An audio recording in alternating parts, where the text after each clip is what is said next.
exercise is going to be pelvic lowers. So we're going to start in neutral. You're going to breathe out, imprint, and peel the spine up off the mat. On your next inhale, lower the pelvis 2 centimeters, and then exhale to lift it up.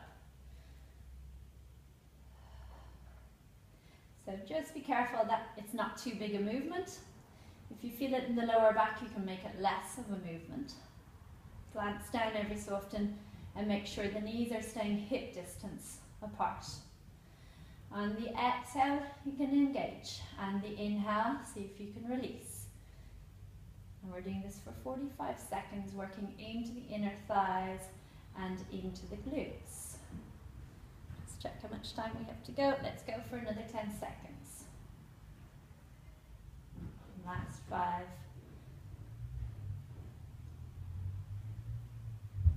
2.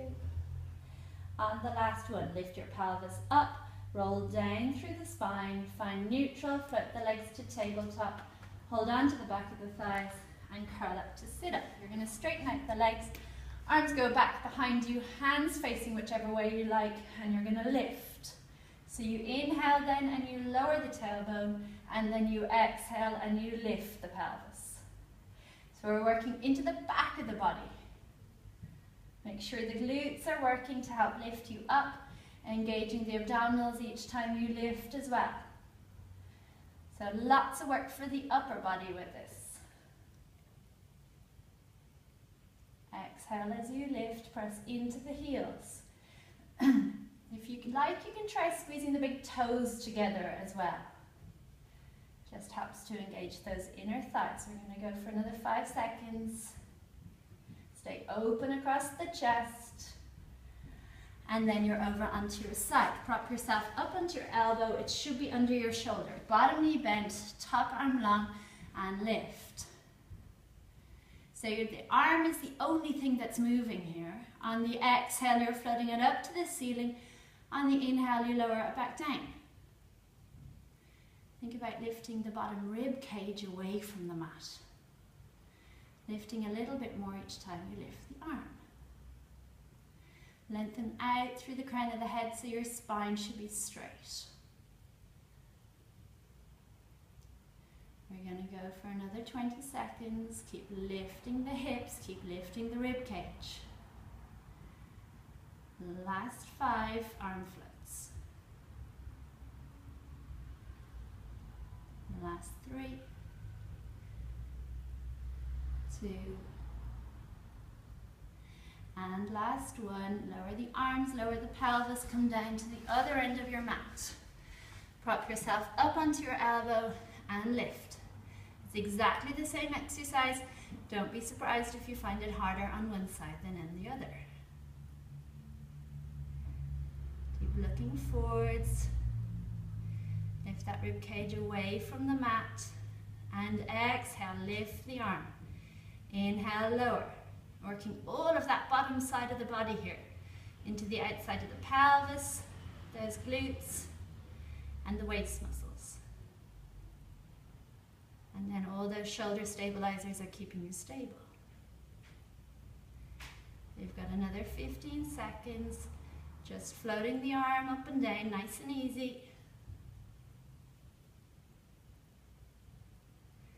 Last 3, 2, and last one. Lower yourself down. Come over onto your front, up onto all fours. Walk the hands forwards in front of the shoulders. Bring the shoulders over the hands and cross the ankles over. Now you might want to connect your pubic bone to your belly button for these to keep the tummy working. You inhale to lower and exhale to straighten. Inhale, exhale. So you're sending the elbows back towards your heels and working into the triceps, okay, which is the back of the upper arms.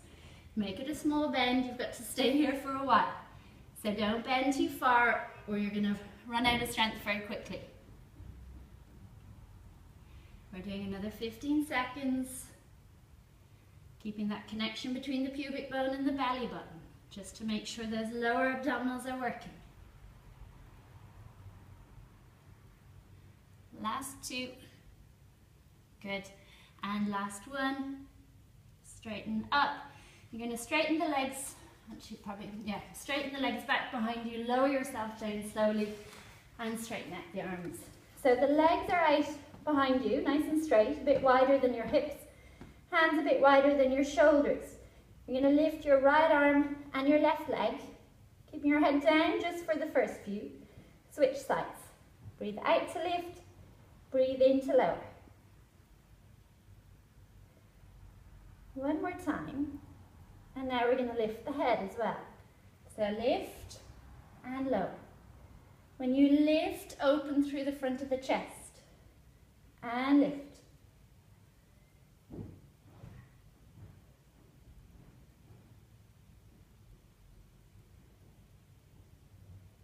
Breathing out, think about connecting from the shoulder across to the opposite hip as you lift. Last 3, 2, and 1. Just press into your hands, sit yourself back into your heels just for a quick stretch. And then you're going to come on to your elbow, up onto the elbow, shoulder again over that elbow, and bottom leg bent. Your top hand can go on your hip or onto the mat. Again, lift the rib cage, float the leg up. You're going to swing forwards and you're going to press back. So really nice controlled movement with the foot, flex to kick forwards, press and point back. Inhale, swing forwards. Exhale, press back, trying to make sure that you don't arch the lower back as the leg goes back behind you. So you're keeping neutral. Another 10 seconds.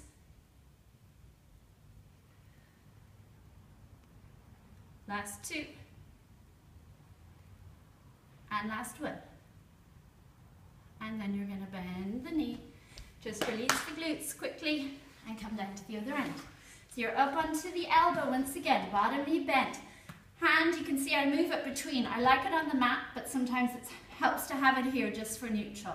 So kick forwards, press back. Exhale. Inhale. Sorry, inhale.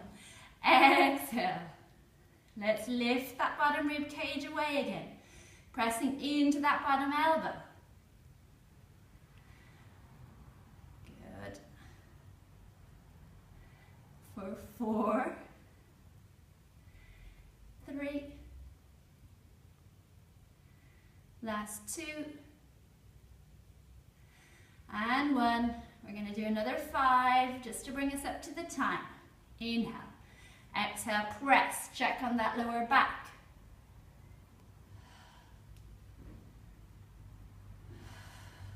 Last 2, and last 1.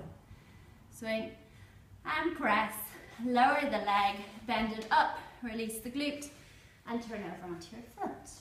Okay, so we're going to do little knee lifts from here. Just make sure the wrists are under your shoulders. Your spine should be neutral, just a small hollow. Tuck your toes under. On your exhale, float the knees up. Inhale, lower. So engaging to lift, I like to think that you're lifting the knees by drawing your belly button up to your spine. The smaller the movement, the harder it is. So it's not about a big lift of the knees. Think about drawing those shoulder blades down into your back pockets. Out.